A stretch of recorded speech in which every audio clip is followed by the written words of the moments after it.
Welcome back, everyone. Our last presenter is Todos Medical Limited. It trades on the OTCQB under the symbol TOMDF and engineers life-saving diagnostic solutions for the early detection of a variety of cancers. So attendees, remember, please submit your questions for Todos Medical right here in the webinar module. And let's welcome its CEO, Gerald Commissiong. Welcome, Gerald.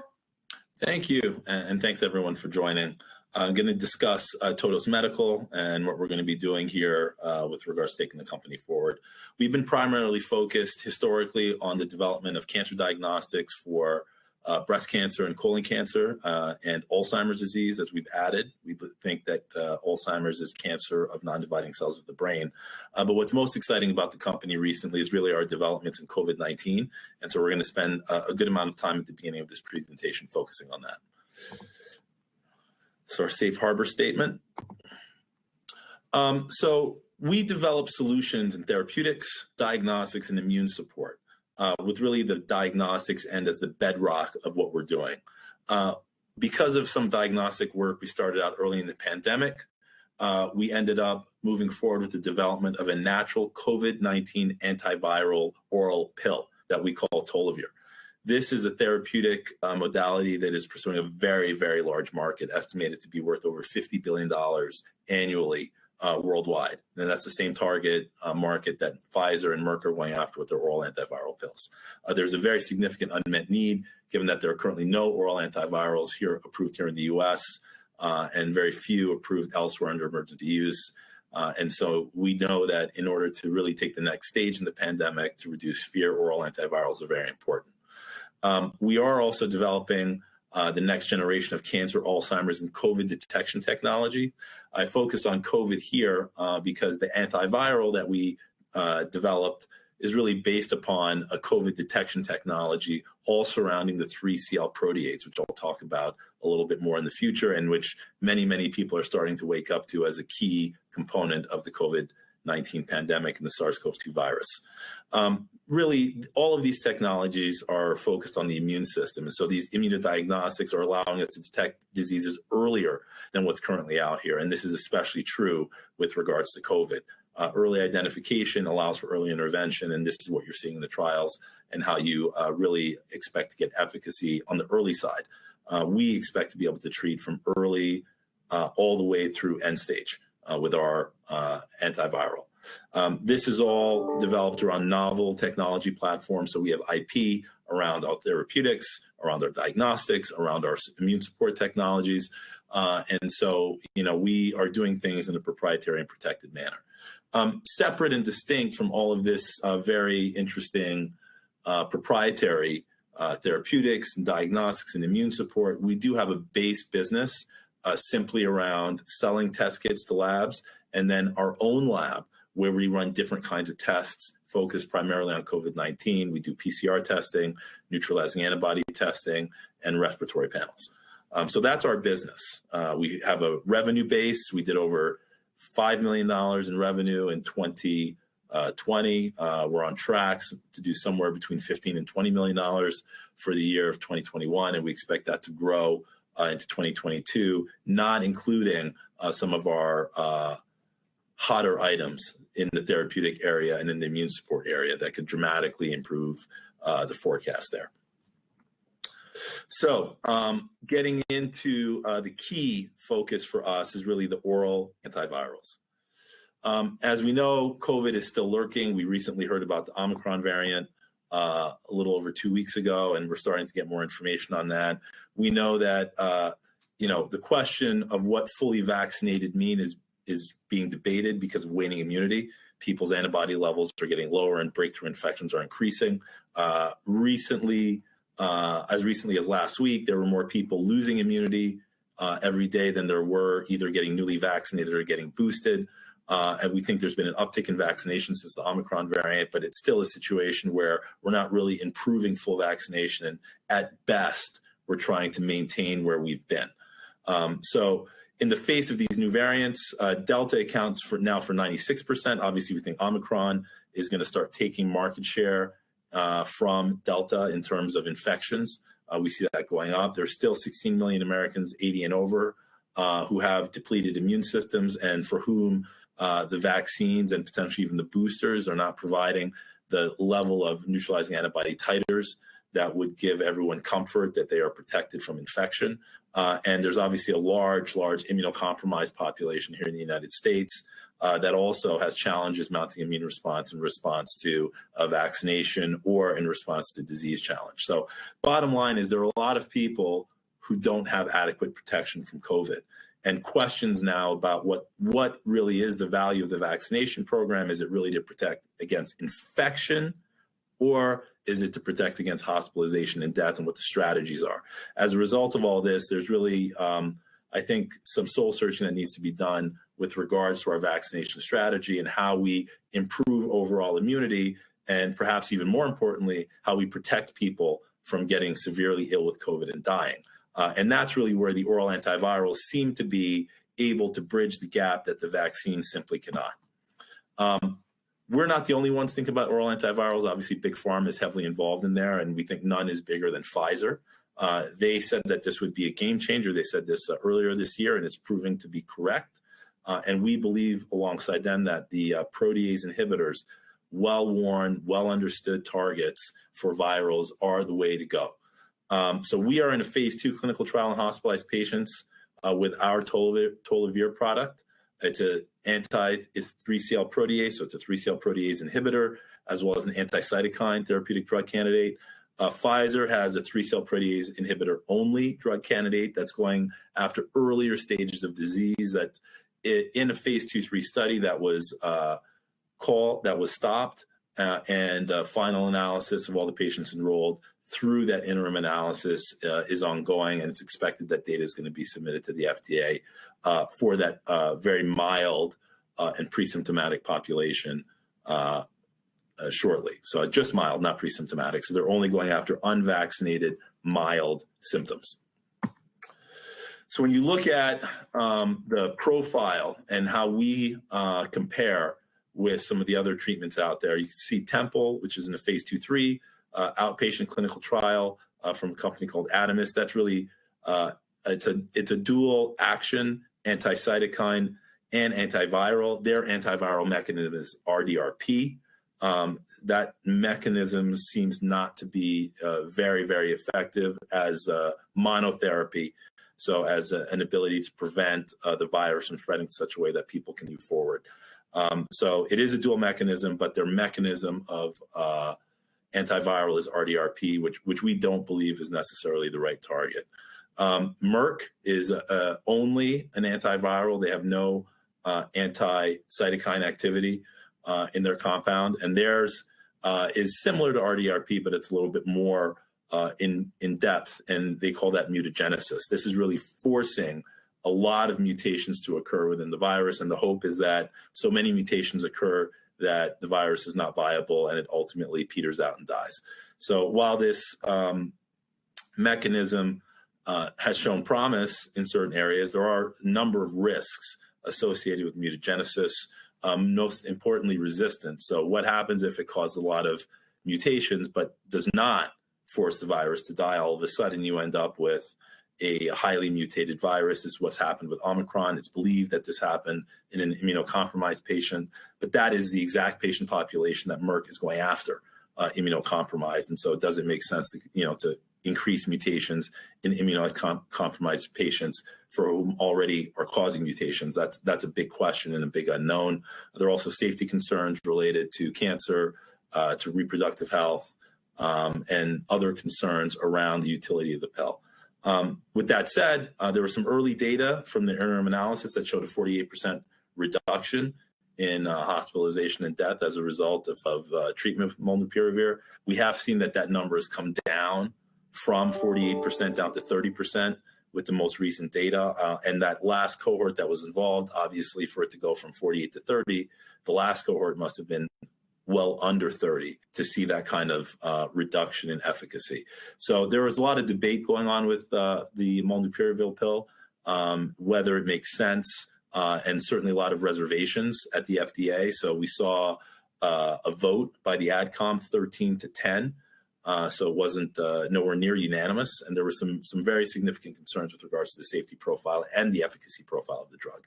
So we think currently the leader in the space is Pfizer with Paxlovid. So it's no longer PF07304814. It's now called Paxlovid. This is a 3-CL protease inhibitor. It targets the viral replication by inhibiting the 3-CL protease. As we've seen, inhibiting the 3-CL protease does two things. One, it stops the virus from replicating because the virus is unable to cut itself, because that's the function of the 3-CL protease. The other thing that the 3-CL protease does is it downregulates a molecule called NEMO, which is a cell surface receptor of NFK beta. NEMO is really the alarm system for the cell. So when it's activated, you see a local cellular response. IgA and other antibodies get activated. When it's deactivated, you don't see that immune response. And so we believe one of the things that's going on with the virus is it's producing a lot of 3-CL protease early on. And this is what you see on Pfizer's website, the COVID life cycle.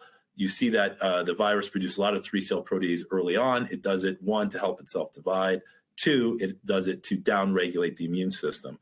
And those two things together are what cause high viral loads very early in the disease and allow the disease to spread. So by the time you identify or the body feels the presence of the virus, there's already all over the place, and that's where you get a hyperimmune response. Combined with that mechanism, there's also a second drug in the Pfizer formulation called ritonavir.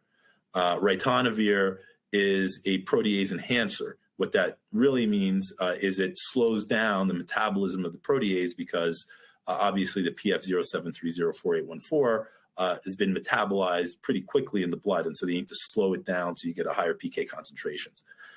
While that is important, the challenge, of course, that ritonavir does not only affect this one 3-CL protease, which the 3-CL protease is uniquely and only positioned around the nidovirus subcategory of coronaviruses, whereas ritonavir is ubiquitous. It slows down protease degradation broadly. And so that does have impacts in terms of potential drug-drug interactions, and that's something that I know Pfizer's been looking at closely. So they had some excellent data, 89% efficacy within 5 days of symptom onset. And they are looking at preventing infection post-exposure. So we do think that Pfizer is definitely the category leader. We agree that the mechanism of 3-CL protease inhibition makes sense for the viral phase. We do think that there will be challenges with drug-drug interactions, especially in immunocompromised people who are taking other drugs. And so there's going to have to be some degree of caution in terms of prescription. We do think it takes pediatrics off the table. And given that there's no real impact on the hyper immune response that you see, we still believe that they will not be able to treat moderate or severe and critical COVID-19 patients. And therefore, that's where we went after, because we share that same mechanism, but we needed to go after, as a smaller company, a different patient population so that we could have some uniqueness to our compound in the market. So what we've done with Dr. Arad, who's the CEO of NLC Pharma, we are in the process of completing the acquisition of NLC Pharma, where we will have a joint venture 60/40 owned by Todos that will be developing Tolavir. Dr. Arad really specialized in understanding the different aspects of the disease and focusing and creating a formulation that could impact the virus from pre-infection, so preventing infection, through post-exposure prophylaxis, all the way through to mild, moderate, severe, and critical. So obviously the most challenging patients, as we all know, are the severe and critical COVID-19 patients. Given the formulation we put together, which is a robust 3-CL protease inhibitor, which is exactly the same as Pfizer, inhibits viral replication and sensitizes the immune system. I'll talk briefly about some of the differences that we're seeing between the two compounds, because we have to test them head to head. In addition to that mechanism, we're seeing an anti-cytokine mechanism. And that anti-cytokine mechanism we think is critically important, especially in the later stages of the disease. moderate right before you go to the hospital to try and keep you out of the hospital. And then once you're in the hospital, severe and critical, trying to stabilize and then get you to be better so you can be discharged. That formulation of both antiviral and anti-cytokine, we believe, is the best activity for and profile of a drug for the treatment of severe and critical COVID-19. So we currently have a phase 2. We have paused enrollment on this study. We will be reading out on data, interim data, which may ultimately not be interim, sometime later this month. And then we're preparing for phase 2/3s in the next stage. Depending on the strength of the hospitalized data, the need of the different markets, then we will be looking at different ways to accelerate uptake. One of the most important things about Tolavir is that it's a natural formulation, and we have an excellent safety profile, so that we do not see any risk whatsoever of overdosing. So we can continue to dose, we can dose at high concentrations, and we expect that we'll continue to see effect, whether it's early, middle, or late in the time course of the disease. And we started late because we have differentiation over all other antiviral products. The other thing about Tolavir is that while it is an oral antiviral, it's a capsule. We, in our hospitalized trial, in the current trial, actually were able to treat patients who were intubated by diluting and putting it into the feeding tube of patients, and they were treated with, obviously either Tolavir or placebo. We don't know at this point. But the ability to liquefy and treat patients who are intubated is critical, because obviously, if you can't take the drug, you can't treat the patient. And so this ability does also differentiate us from the other oral antivirals that you see out there in the market. It's not only oral, it can be used in a different setting. So with regards to Tolavir and its 3-CL protease inhibiting activity, just to touch a little bit on what that means. It inhibits the 3-CL protease. The 3-CL protease is part of is in the family of nidovirus subcategory of coronaviruses, and they all share a common catalytic mechanism of action. It's responsible for driving viral replication, as well as I mentioned, cleaving the NFK beta essential modulator, also known as NEBO, and that effectively turns off local cellular immune response alert mechanisms. So being able to inhibit this is very important. As I mentioned, we have done some head-to-head data, both in terms of viral replication, as well as this NFK beta and immune monitoring. And while we see reasonably similar viral replication inhibition activity in vitro, we see an improved profile for Tolavir in terms of sensitizing the immune system versus the Pfizer compound. So this is some new data that we have begun to generate, and we're extremely pleased with this, and we intend to publish this very shortly. So for us, as we get in and we are treating these severe patients, we think being able to activate their innate immune systems is very important later on in the disease. And we think that this could be a contributing factor as to why we're seeing such profound impacts with the ingredients associated with Tolavir. So when we talk a little bit about Tolavir, the only data we have now that we can share is from an observational trial with a treated group and an observed group that was conducted in 2020 by NLC Pharma. We do have over 5,000 case studies with the ingredients from Tolavir that have been used in patients worldwide, with anecdotal evidence showing very strong effect. Of course, anecdotal is not a placebo-controlled trial, and that's why we're focused here on the phase 2 trial that we have ongoing. When you look at this data, obviously the key comparisons between the groups are reduction in time in the hospital. And this is compounded by the fact that there was a significant, obviously, total reduction in death in Tolavir group compared to the observed group. Now, it's important to note, in the Tolavir group, they treated until patients were all the way out of the hospital. In the current setting of the clinical trial, treatment was limited to 10 days. Because that's how every other trial was designed when this study was started.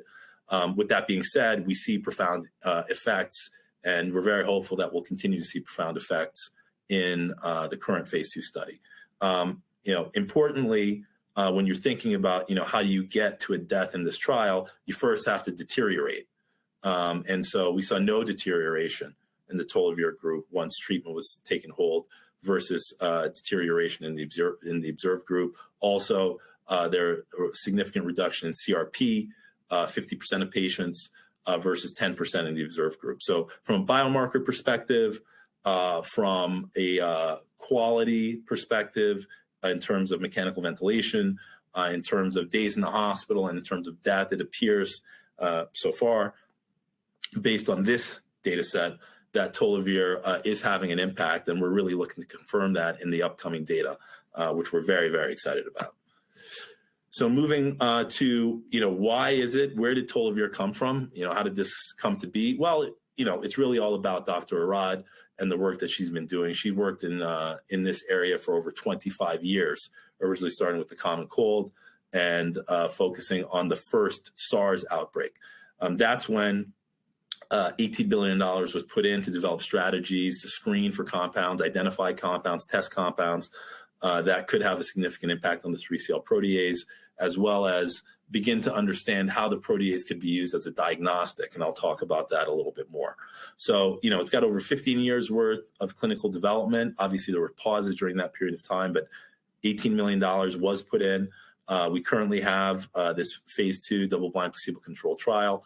The interim data is in the middle of the analysis now. I've been on several phone calls. This preparation is ongoing to get set for the data lock, which will be announced, and then ultimately a readout of the data. So we're looking at that in the next several weeks. We're very excited. And then based upon that data, we're going to be preparing for global phase 2/3 clinical trials in hospitalized and outpatients. One of the things that we are looking at when we're preparing these trials is really several fold. We know that there's a significant need in the market for an antiviral of this profile that also has anti-cytokine activity and can help patients in the hospital. And so with this data, we do expect there are going to kind of be 3 bites at the apple for regulatory authorization. We think that some jurisdictions will allow regulatory authorization based on the overwhelming safety data of the ingredients associated with Tolavir, combined with the clinical data that we'll be generating from this phase 2 trial. So that will be kind of set one, and we're working to identify those countries that are likely to allow approval there early, and that may include Israel. So we are, advancing those discussions. And if that's doesn't meet the criteria for a specific jurisdiction, we're preparing for these phase 2/3 adaptive design studies. There will be an interim data readout in those adaptive designs, as we've seen with both the Pfizer and the Merck, and that interim could be another regulatory milestone that could allow for an emergency use, and then ultimately at the end of the phase 3, then we could see benefit, for the final group of countries to allow for authorization, provided, of course, we show efficacy. So we're very excited about the next several steps in this, and we formed a subsidiary, 3CL Sciences, to forward this and the other aspects of the 3CL biology technologies. Okay, now with regards to the dietary supplements, Tolavir and Tolavir Daily, that is really the next step. So some of the same ingredients, not all, but some of the same ingredients that are used in the Tolavir product are also used in the Tolavir dietary supplement for immune support. This is a product that has received certificate of free sale from the United States Food and Drug Administration as early as August 2020, and we've continued to build out our data set, improve upon our claims, our packaging, now getting it out into the marketplace, and we're now getting ready to drive a marketing campaign to expand sales. One of the important things for us, as we looked at this natural product and the different regulatory pathways, was really creating a distinction between Tolavir and Tolavir for several reasons. One, obviously, we're looking to get regulatory claims, efficacy claims with Tolavir. That is not something that we are doing with Tolavir and Tolavir Daily at this time. So Tolavir and Tolavir Daily are not approved by the FDA to diagnose, treat, prevent, or cure any disease. However, they are authorized to inhibit the 3CL protease. And as people begin to understand the value of the 3CL protease and what it does, especially in light of some of the educational work Pfizer is doing with COVIDlifecycle.com, we see that this could be something that people feel will help them in the face of what's going on today. So for us, we wanted to make sure we could make this very safe product available, make sure people understand that we're not making any claims with regards to its efficacy, but we do think that it will help people out today. And so it's available on www.mytolavir.com. It's also available on Amazon, and we sell it in bulk on Alibaba for wholesale. The current bottle price is $329 per bottle. The next product we have is Tolavir Daily. So the strength of the 3-cell protease inhibition in each pill of the Tolavir Daily is less than the 3-cell protease inhibition activity of the Tolavir. The Tolavir 3-cell protease inhibition activity is reasonably comparable to the Tolavir.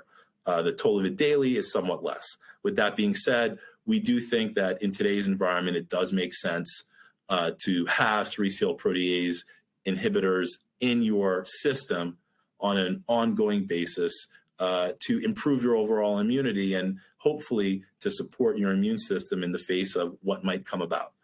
So for us, this has been targeted as the mass market product. It's priced as such, so it's not $300. It's at the $100 price point with discounts for subscriptions and other items. We have started to see a significant uptick in interest in both Tolavir and Tolavir Daily, given recent news. And so we are, thinking through what the right strategy is with these products as we move things forward, and especially as we advance Tolavir. With that said, we're very excited about these products. We think these are important products that need to be on the market, and we do think that people should have them available to them if they need them. And we won't say anything beyond that. So for us, this group of products, we think really represents a game changer because, when we're speaking with investors, when we're speaking with other people in the market, it's one thing to say, we have something that may come sometime down the road. It's quite another thing to say you can buy on Amazon today. And if you can buy it on Amazon today and it can help you, and you feel it can help you today, we think that that will allow for, pardon the pun, for this to go viral. And we think that can happen. So we're building it up, and we do think there are a number of catalysts in this view. We are looking at different partnerships, and we have done a partnership in Europe with a company called T-Cell, LS Protect, that is now beginning to drive things forward in that market. And we're very excited about potentially doing transactions in other jurisdictions and improving the formulations to create new blends of Tolavir-based products. So, there seems to be a whole consumer strategy that's being built now around this unique 3-cell protease inhibition claim that no other dietary supplement has in the marketplace. And we're a first mover in this area. And so we think there's a lot of space for us to have a very significant impact. Now, moving on to our more traditional business uses, we have the diagnostics that are proprietary to us, as well as our testing. So with regards to our CLIA-CAP lab, Provista Diagnostics, we are currently doing PCR testing, CPAS neutralizing antibody testing, as well as respiratory panels. We just signed some reference lab agreements that have finally gotten our volume in and around 1,000 per test per day, which, for us means that we can generate well over $1 million a month in revenue, potentially much higher than that, and really sets the base for us to have a book of business that we can expand on. The good thing about, while not having direct connection to some of the clients is not the ideal solution, the good thing about having reference labs agreements, it's a bulk contract. So we're getting a lot of samples in one go when we go, as opposed to picking up smaller numbers at a time and try to build. Two, generally more consistent. And a lot of labs know each other. So if we execute as we have for our current reference labs clients, we build a good reputation, which will make us a reference lab of choice. And three, and more importantly, once they're sending us testing for one area, we become a potential to send other tests. So we can start to develop additional revenue streams beyond our PCR and our CPAS neutralizing antibody testing. So that's very exciting for us. We have historically, how we initially built our revenue in 2020 was around reagent sales, and in Q1 We did run into challenges with this reagent business where some lab clients ultimately terminated, we think inappropriately. And so we ended up in a position where we really wanted to have further control. And that's why focusing on our own labs makes more sense. And we may ultimately expand our own lab footprint by buying labs as we move forward. So really having some clients in this reagent sales business has given us a great insight into other aspects of the lab business. And we think that some of those clients may be acquisition targets and immediately jump us into additional verticals beyond just COVID. Now, with regards to our proprietary testing, as I mentioned, through our Provista lab and our COVID labs, we've generated a base of revenue. The question is, how do we really drive that revenue to a much higher multiple and better margins going forward beyond what we're doing now? We intend to continue to expand our PCR and other COVID business, but we have to go back to the bread and butter of the company, which is really breast cancer testing. And our Videssa breast cancer test is the lead product that we think is going to generate significant interest in the marketplace and really change the standard of care for women's health and breast cancer testing. A little bit about the market. 30 million women undergo mammograms annually in the United States. About 40% of those women have what they call dense breast. Dense breast means you do not have sufficient vasculature or the density of the tissue around the breast is such that you cannot get a good image that will allow for a distinction of whether they believe you have cancer or you don't. When that happens, you move to secondary screening. Ultimately, that could be problematic because you end up with a biopsy, which in and of itself creates a lot of anxiety and can lead to side effects such as infection.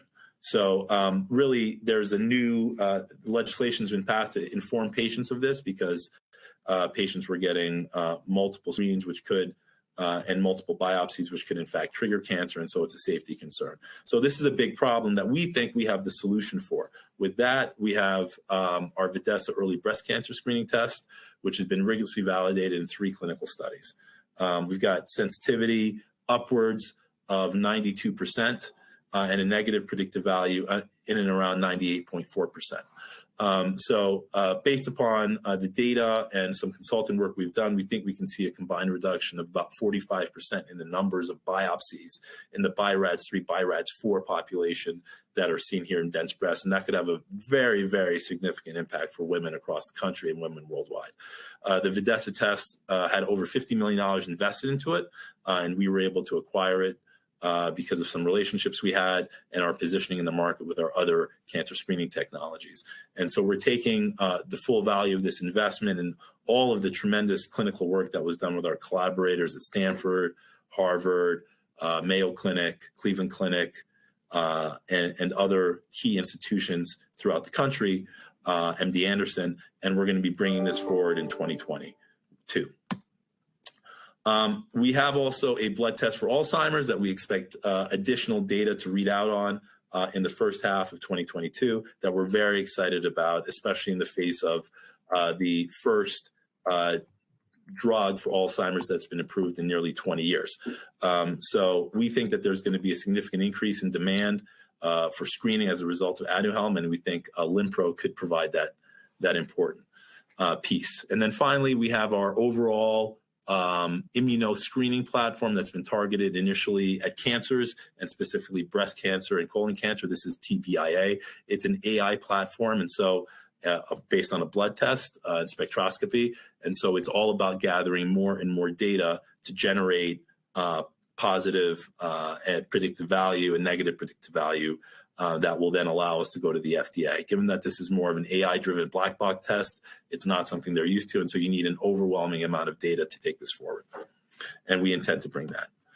Finally, we talked a little bit about our 3-cell protease biology test, Tola test. We do see here some clinical data, which we're very, very excited about. We actually believe that this test is more sensitive than the PCR test and should be used both for upfront screening before advancing to a PCR, so it could potentially be a better version of antigen because we think we could pick up patients earlier than PCR, earlier than antigen, and that this is truly measuring infectivity, which is really the key.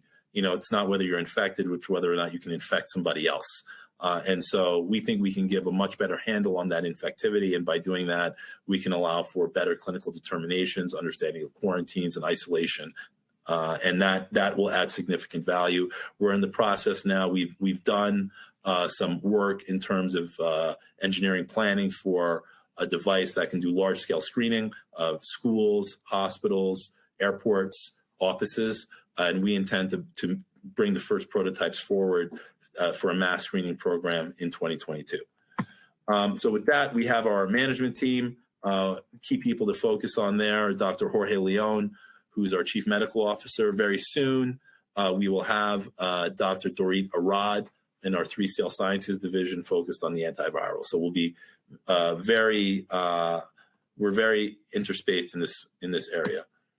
And then in summary, we have proprietary technology platforms. We have very scalable and replicable model with our diagnostics. We've got a wealth of potential strategic partnerships, not only in our diagnostics, but the products of our diagnostics, which includes our dietary supplements and our therapeutics. We have revenue and we have significant near-term revenue opportunity, not only direct, but also through some partnerships. This is when we have T-cell and some new revenue streams we're bringing forward. And we are going after some very, very large markets that are underserved. With that, I open the floor to questions, and thank you everyone for listening. All right. Thank you, Gerald. We do have some questions for you, lots of questions for you. So we'll have time for just a few, but let's get into it. Ed Newton asks, if you got favorable results from the interim analysis of hospitalized COVID-19 patients, what would be the time frame for an EUA? Well, the first thing with regards to an EUA, it's an EUA in which jurisdictions. So one, obviously in Israel, where the current trial is ongoing and where NLC is headquartered, some of those conversations are already beginning now. Obviously, everyone's waiting on the data, but in terms of understanding the formulation, the safety profile, that's happening. And as the need goes up in a jurisdiction, then obviously the desire to get an EUA for that regulatory body improves. The other area where we're already having certain conversations is through our partner in Greece. T-cell, they obviously are very, very well connected given Themis's extensive experience bringing dietary supplements to market. And so they have also begun to engage with regards to approval. We think, Israel and then a key country in Europe are both very good places to get started and could set the stage for others. So we think it could come reasonably quickly, especially in jurisdictions that need it.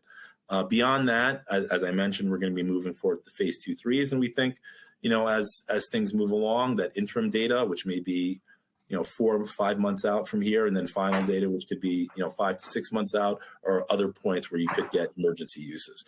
And given that it looks like we're going to get another wave with Omicron and whatever else comes next, we think that there's a lot of opportunity for Tolavir in the EUA. Ray Hatch asks, is Tolavir being evaluated for its potential to improve performance of athletes? And can you address how Amarantus Bioscience may benefit from NASDAQ listing of Todos? Sure. With regards to whether or not athletes are using it, yes. Some athletes are using Tolavir as a dietary supplement. Again, we haven't seen it. We're not making any claims with regards to Tolavir. With regards to athletic performance, I mean, it's a 3CL protease inhibitor. It's not an athletic enhancer. So we haven't seen any drop-off in performance. We haven't heard nobody complaining of using it, something bad happening, or feeling lethargic or sluggish. People have been typically very happy with it. And that's really all we can focus on, right now. With regards to Amarantus is a shareholder, a reasonably large shareholder of Todos. And obviously anything that happens with regards to Todos that is positive would have a very positive impact on Amarantus. Amarantus is in the middle of its own restructuring. It has, a CEO that's coming in to take that over. And so we think that Amarantus is also well positioned to benefit greatly from the success of Todos. Ray Hatch asks, were there any reports documenting the anecdotal observations from the 5,000 subjects given Tolavir ingredients? Yeah, absolutely. We've got tons and tons of reports. And in fact, some of those reports were included in our regulatory submissions to the Israeli authorities. So no, they're very well aware of the product, Dr. Arad and her history, and some of the clinicians who have been involved in the use of the product, because the product was not used as a standalone. It was used in combination with clients' physicians. And so far, that's why we believe we have a lot of support in bringing this forward. Question from Drew Mary. Will the recent YouTube Tolavir video be used in marketing efforts like a commercial? Yes, that's exactly what it's for. As I mentioned, I think I mentioned somewhere, we have, a new marketing head who's kind of helping to spearhead those efforts and start to coordinate broader use. We are working on customer acquisition costs so that we can start to, confirm exactly what kind of marketing budgets we're going to need to get to scale. And simultaneously, we've also been approached with regards to potential partnerships. And so we have to decide if we really want to become a marketing company and market this, or if we want to stick to our core and focus on, the more regulated therapeutics and diagnostics, and let, a company focused on marketing do that. So those conversations are ongoing. We're obviously have to act as if we're going to do it ourselves, but it may be that we partner off in transactions reasonably similar to the ones we did in Greece.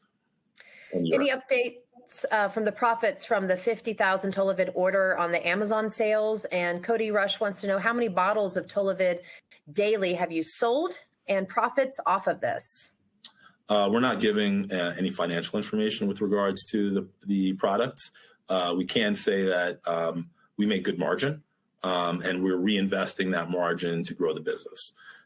With regards to the 50,000 order, we're in the middle of manufacturing, and we're also in the middle of scale up for that manufacturing. So we may have some significant developments there as we look to get to mass scale. We want to control all of that. Right now, we're using a third-party manufacturer.